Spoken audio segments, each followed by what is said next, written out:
Assalamu alaikum students. Welcome to the online lectures of Real Scholar School System. I am Sir Shahrukh, your physics teacher, and this lecture is for class 8th, and the topic is page 78, centrifugal force. Students, you have studied about centripetal force, means the force which keeps the body moving in a circle to be in the circle and acts towards the center, or you can say the center seeking force is known as centripetal force, यानी वो force जो object को circular path में move करवाए रखती है या करने पर मजबूर करती है सर्कुलर पाथ में मूव करने पर, ठीक है, उसे हम कहते हैं सेंट्रीपिटल फोर्स। और वो डिफरेंट केसेस में हमने देखी कि डिफरेंट जगहों पे डिफरेंट फोर्सेस जो है as a centripetal force act करती हैं। आज हमने देखना है उसका रिएक्शन, यानी अगर कोई फोर्स सेंटर की तरफ खींच रही है तो कोई ऐसी फोर्स जो सेंटर से अवे खींच रही होगी ऑब्जेक्ट को, उसे हम नाम लेते हैं सेंट्रीफ्यूगल फोर्स। तो जब भी कोई ऑब्जेक्ट सर्कुलर पाथ में मूव कर रहा होता है, फॉर एग्जांपल हमने वो स्टोन विरलिंग की कंसिडर की थी एग्जांपल कि एक स्टोन है वो रस्सी से बंधा है और उसमें टेंशन है जो उसको सेंटर की तरफ खींच रही है मुसलसल, और वो ऑब्जेक्ट रोटेट सर्कुलेट कर ही जा रहा है उस सेंटर के अबाउट। तो हमने ये कहा था कि सेंट्रीपिटल फोर्स जो है वो कौन सी फोर्स है, टेंशन यहाँ पे स्ट्रिंग के अंदर, ये as a centripetal force act करी है FC।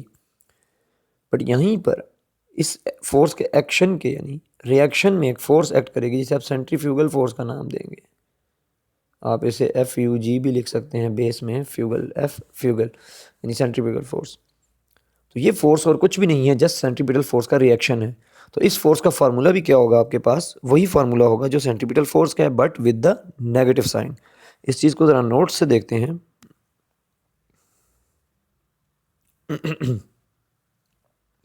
ये चीज़ यहाँ पे मैंने मेंशन की है कि अगर centripetal force towards the centre act कर रही है तो centrifugal force away from the centre act करेगी।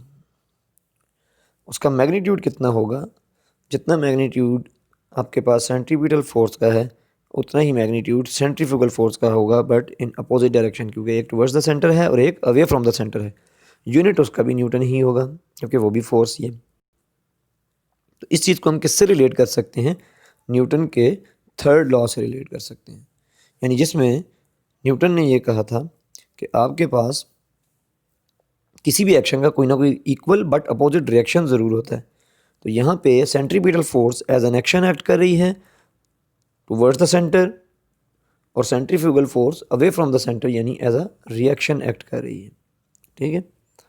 अच्छा, अब डिफरेंट केसेस में हम देखते हैं कि कहाँ कहाँ पे सेंट्रीपिटल फोर्स खुद से क्रिएट करवाई गई है या कहाँ कहाँ सेंट्रीपिटल फोर्स एक्ट करी है।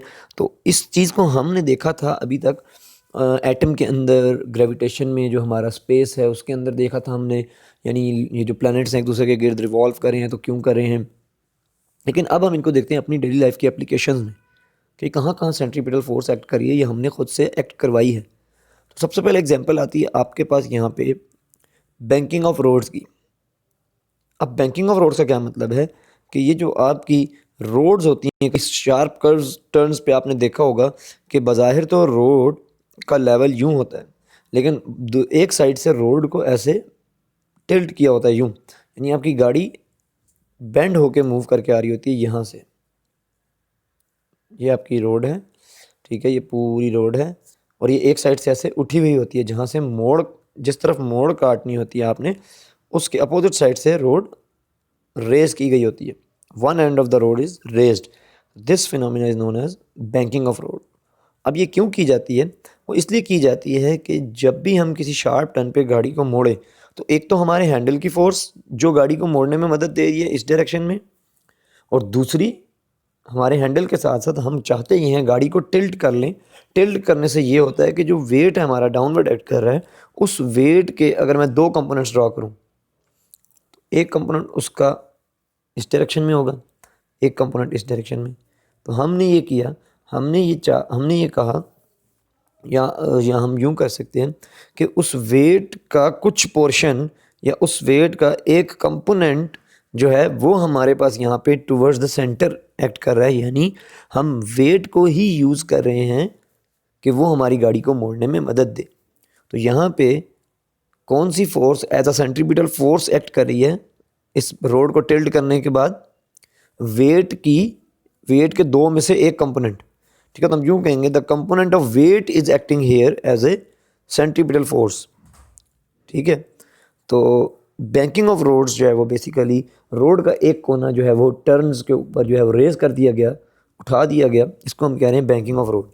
और ये क्यों किया गया, ताकि हमारे हैंडल के साथ साथ वेट भी हमारा हेल्प करे हमें टर्न लेने में, ठीक है। तो वो वेट का एक कंपोनेंट जो है वो हमने यहाँ पे मेंशन किया, वेट का एक कंपोनेंट जो है वो आपके पास as a centripetal force act कर रहा है, तो उससे आपको मुड़ने में आसानी होगी। अदरवाइज रोड सीधी हो और शार्ट टर्न हो तो मुड़ने में गाड़ी को मुश्किल होती है और गाड़ी जो है वो रोड से उतर के साइड पे टकरा सकती है, ठीक है। तो सेंट्रीपिटल फोर्स यहाँ पे थोड़ी सी इंक्रीज हो जाती है बाय टिल्टिंग द रोड। अच्छा, इसके बाद हम वॉशिंग मशीन यानी ड्रायर मशीन के अंदर हम देखते हैं कि कैसे सेंट्रीपिटल फोर्स जो है वो एक्ट कर रही है या सेंट्रीफ्यूगल फोर्स एक्ट कर रही है, या इन दोनों में से कोई भी फोर्स हमें क्या हेल्प दे रही है, ठीक है। तो ड्रायर्स के अंदर बेसिकली जो उसका बास्केट स्पिनर होता है, जो ड्रायर होती है आपकी, उसके अंदर जो बास्केट स्पिनर होता है, आपका जो बास्केट स्पिनर होता है उसके अंदर होल्स होते हैं जिसके अंदर आप कपड़े भरते हैं और वो बाद में ऐसे रोटेट करता है, मतलब गोल घूमता है, तो आपके जो कपड़े हैं वो इन सुराखों से बाहर पानी को निकाल देते हैं, ठीक है। अगर हम इसको टॉप से देखते हैं तो कुछ इस तरह से व्यू हमें नज़र आता है। जब ये गोल घूम रहा होता है स्पिनर आपका, इसके अंदर कपड़े पड़े हुए हैं यहाँ पे, तो पानी से ऐसे निकलता हुआ नज़र आता है होल से। अब ये पानी को बाहर कौन खींच रहा है, सेंट्रीफ्यूगल फोर्स। तो सेंट्रीपिटल फोर्स कहाँ गई, तो ये जो आपकी वॉल्स हैं ड्रायर मशीन की, यहाँ ड्रायर मशीन आपकी बनी है, तो ये जो इसकी ड्रायर मशीन की जो वॉल्स हैं बेसिकली हो ये रहा है कि जहाँ जहाँ पे वॉल है वहाँ पे सेंट्रीपिटल फोर्स एक्ट करके कपड़े को अंदर रखे हुए है, बट जहाँ पे होल है वहाँ पे सेंट्रीपिटल फोर्स एक्ट नहीं कर रही, तो वहाँ पे वाटर के ऊपर सेंट्रीफ्यूगल फोर्स लग रही है, तो वो मॉलिक्यूल्स वहाँ से उड़ के बाहर आ जाते हैं। यानी जहाँ जहाँ पे उस वॉल के ऊपर होल्स हैं वहाँ वहाँ पे आप यूँ कह सकते हैं कि सेंट्रीपिटल फोर्स मिसिंग है, बिकॉज जहाँ पे स्टील फ्रेम होगा, वो जो आपका कंटेनर है उसका जो फ्रेम होगा वो कपड़े को रोक रहा है, यानी अंदर की तरफ रोके हुए है और सर्कुलर पाथ में मूव करवा रहा है, तो वहाँ पे वो एज अ वो सेंट्रीपिटल फोर्स प्रोवाइड कर रहा है। लेकिन जहाँ कहीं पे वो नहीं है, जहाँ पे वो मिसिंग है, यानी फॉर एग्जांपल होल है जहाँ पे, वहाँ पे तो सेंट्रीपिटल फोर्स नहीं लगा रहा वो, तो वहाँ से क्या हो रहा है, पानी बाहर आ रहा है। अभी मैंने एक होल बनाया है, इस तरह बहुत सारे होल्स होंगे इसके ऊपर, वहाँ पे सेंट्रीफ्यूगल फोर्स जो है वो एक्ट करके बाहर निकालेगी पानी को। तो इस तरह की जो मशीन्स होती हैं या इस तरह के जो प्रोसेसेस होते हैं या इस तरह के अपरेटस, उनको हम नाम देते हैं सेंट्रीफ्यूज मशीन, ठीक है, जहाँ पे सेंट्रीफ्यूगल फोर्स एक्ट करी है और सेंट्रीपिटल फोर्स एक्ट करी है या उन दोनों का कम्बिनेशन एक्ट करे। तो ये ड्रायर मशीन में आप एप्लीकेशन ले रहे हैं सेंट्रीपिटल फोर्स की या सेंट्रीफ्यूगल फोर्स की, ठीक है ना। इसी तरह क्रीम सेपरेटर, यानी दूध के ऊपर से जो क्रीम आप अलग कर सकते हैं, ये क्रीम सेपरेटर है, ये मशीन है, इसके ऊपर आप यहाँ से दूध डालते हैं, तो होता ये है असल में जब ये रोटेट करता है तो ये जो सर्कल यहाँ पे दरमियान में जगह है परफोरेटेड सी, यहाँ पे आपकी क्रीम जो है वो जो लाइटर पार्ट होता है मिल्क का वो इकट्ठी होकर नीचे कलेक्ट हो जाती है क्रीम अलहदा से, और जो आपका स्किम्ड मिल्क होता है यानी छना हुआ दूध जिसे आप कहते हैं बलाई उतरा हुआ दूध, वो वॉल्स के साथ चिपक जाता है, वो डेंसर होता है, तो जब ये घूमता है तो हैवी मैस आपको पता है उसके ऊपर सेंट्रीफ्यूगल फोर्स एक्ट करती है, तो वो वॉल्स के साथ ऐसे जाके चिपक जाता है दूर दूर, ठीक है। स्किम्ड मिल्क आपका छना हुआ दूध जब वो वॉल्स के साथ चिपक जाता है, तो जब हम सेंट्रीफ्यूज मशीन बंद, ये इसको भी सेंट्रीफ्यूज मशीन ही कहेंगे ना, तो स्पिनर जब आप ऑफ करते हैं, ठीक है, तो आपके वो वहाँ से जहाँ से क्रीम गई थी अंदर, वहाँ से आप क्रीम कलेक्ट कर चुके होते हैं नीचे, और बाद में सारा यहाँ पे सिर्फ छना हुआ दूध रह जाता है, ठीक है। तो इस तरह आप भलाई अदा कर सकते हैं दूध से। तो ये कुछ यूजेस थे डेली लाइफ में आपके, इनको आप एज इट इज़ इधर नोट से याद कर लें, क्वेश्चन नंबर 50, 49, 48, ठीक है। और आज सेंट्रीफ्यूगल वाला पढ़ा है कि वो कैसे सेंट्रीफ्यूगल फोर्स क्या है और वो कैसे थर्ड लॉ को फॉलो करती है, तो वो आपने देखी क्वेश्चन नंबर 47। तो 47, 48, 49, 50 ये 4 क्वेश्चंस आप नोट से देख लें, ठीक है। इसके बाद आपकी एक एग्जांपल है, अभी उसको डिस्कस करते हैं, बुक से कर लेते हैं, और फिर नेक्स्ट जो है हम आपकी एक्सरसाइज करेंगे। कोई क्वेश्चन हो आपका तो आप नोट करें और ज़रूर पूछें, इंशाल्लाह आपको गाइड किया जाएगा। तो एग्जांपल आपकी देखते हैं 3.8, ये वन एंड ओनली एग्जाम्पल है, उसके बाद आपका चैप्टर ख़त्म हो जाएगा। एज इट इज़ आपने याद करना है इसको बुक नोट्स से। एग्जाम्पल में क्या कहते हैं जी, एग्जाम्पल आप देखें 3.8 पेज नंबर 78 पे कहते हैं एक स्टोन है, उसका मैस है 100 ग्राम्स, यानी हम उसको अगर केजी में कन्वर्ट करें तो हम 0.1 केजी लिखेंगे।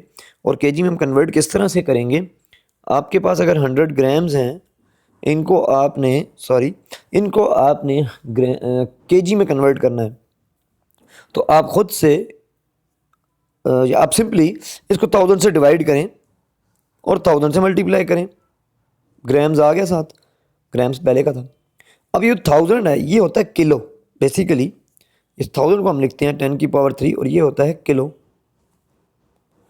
तो अब ये 1000 लिख दिया किलो और इसको आपने सॉल्व कर लिया, ये जीरोस दोनों एक दूसरे से कट गए, सिर्फ आ गया 1/10। 1/10 ये 1000 हो गया किलो और ये ग्राम्स अपनी जगह पे, तो केजी बन गया। अब 1/10 केजी का मतलब है 0.1 केजी, क्योंकि 1 को जब 10 से डिवाइड करो आंसर 0.1 आता है। तो आपके पास मैथ कितना आ गया, 1 केजी, 0.1 केजी। या सिंपली आप क्या करें, आप 100 ग्राम्स को 1000 से डिवाइड करें और आप लिखते हैं डायरेक्ट 0.1 केजी। ठीक है, एक ही बात है। यानी जो ग्राम्स में मैथ गिवन है उसको 1000 से डिवाइड करें, वो किलोग्राम में कन्वर्ट हो जाएगा, सिंपल। ठीक है, अब इसके बाद आपको वेलोसिटी गिवन है और ये भी गिवन है कि वो 1 मीटर स्टोन जो है वो 100 ग्राम का स्टोन वो 1 मीटर की स्ट्रिंग से बंधा हुआ है और वो कितनी स्पीड से मूव कर रहा है, वो मूव कर रहा है 5 मीटर पर सेकंड की स्पीड से एक सर्कल में। ठीक है, सर्कल में। बताएं टेंशन इन द स्ट्रिंग कितनी होगी। तो केस आपके पास कुछ यूं है, ये वो मैस है जो कितनी स्पीड से मूव कर रहा है, उसकी वेलोसिटी कितनी है, उसकी वेलोसिटी है आपके पास 5 मीटर पर सेकेंड और रेडियस कितना है जिस सर्कुलर पाथ में मूव कर रहा है, 1 मीटर। आपने सेंट्रीपिटल फोर्स यानी वो tension in the string find करनी है। तो यहाँ पे आपको पता है सेंट्रीपिटल फोर्स जो है वो टेंशन इन द स्ट्रिंग के बराबर होगी और सेंट्रीपिटल फोर्स का फार्मूला आपको पता है, ये F C is equal to half M B square over R. ठीक है, तो सिंपली आप यहाँ पे सेंट्रीपिटल फोर्स वाले फार्मूला में सेंट्रीपिटल फोर्स को टेंशन के बराबर लीजिए और मैस की जगह 0.1 केजी पुट कीजिए, वेलोसिटी की जगह 5 मीटर पर सेकंड का स्क्वायर और डिवाइडेड बाय 1 मीटर। और जब आप इसको सॉल्व करेंगे तो आपके पास क्या आ जाएगा, टेंशन कितनी आ जाएगी, 2.5 न्यूटन। कैलकुलेटर आपका सिंपली इसको सॉल्व करके 2.5 दे देगा, बट यूनिट इसका न्यूटन कैसे आएगा। यहाँ पे आप देखें कि केजी है, यस है, ये मीटर है और ये पर सेकंड है। जब इसका स्क्वायर लेंगे तो ये हो जाएगा मीटर पर सेकंड स्क्वायर। तो यहाँ पे आपके पास क्या आ गया, केजी मीटर स्क्वायर सॉरी पर सेकंड स्क्वायर, यानी दोनों का स्क्वायर लिया, मीटर का भी और पर सेकंड का भी, और डिवाइड में आपके पास क्या है, मीटर। अब यहाँ पे 1 मीटर से कट जाएगा और आपके पास बच जाएगा केजी मीटर पर सेकंड स्क्वायर, जो कि किसके बराबर होता है, न्यूटन के। तो टेंशन इन द स्ट्रिंग कितनी है, 2.5 न्यूटन। इंतहाई सिंपल है ये, आप इसको देखिए और सॉल्व कीजिए। इसके बाद जो है क्वेश्चंस याद कीजिए 47 से लेकर 50 तक फ्रॉम द नोट्स, और कोई क्वेश्चन हो तो आप लाजमी नोट करें और फिर पूछें। अब एक और तरीका मैं छोटा सा बताना चाहूँगा यहाँ पे कि अगर आपको विदाउट कैलकुलेटर ये सॉल्व करना हो तो कैसे करेंगे। यहाँ पे जो 0.1 है इसको आप लिखते हैं 1/10 और ये जो 5 मीटर पर सेकंड है यहाँ पे, इसका आप स्क्वायर लेंगे तो आपके पास आएगा 25। अब 25 को जब 10 से डिवाइड किया जाएगा तो पॉइंट आपका अगर अभी यहाँ पे है 25 के बाद जब 10 से डिवाइड किया जाएगा तो आपको पता होना चाहिए कि पॉइंट एक डेसिमल पॉइंट जो है वो एक प्लेस पीछे आ जाएगा, छोटा हो जाएगा। 25 10 से डिवाइड होने के बाद छोटा हो जाएगा 2.5, तो यहाँ से डायरेक्ट 2.5 आ जाता है। यानी जैसे आपने 0.1 को 10 से डिवाइड करके लिखा था, एक डेसिमल प्लेस आगे लेकर गए तो नीचे 10 डिवाइड कर दिया।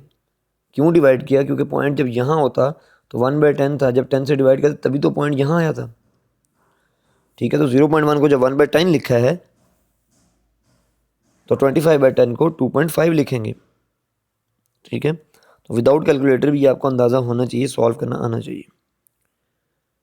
बहरहाल इस न्यूमेरिकल को प्रैक्टिस कीजिए, क्वेश्चन याद कीजिए और पढ़ते रहें। अपना ख्याल रखें।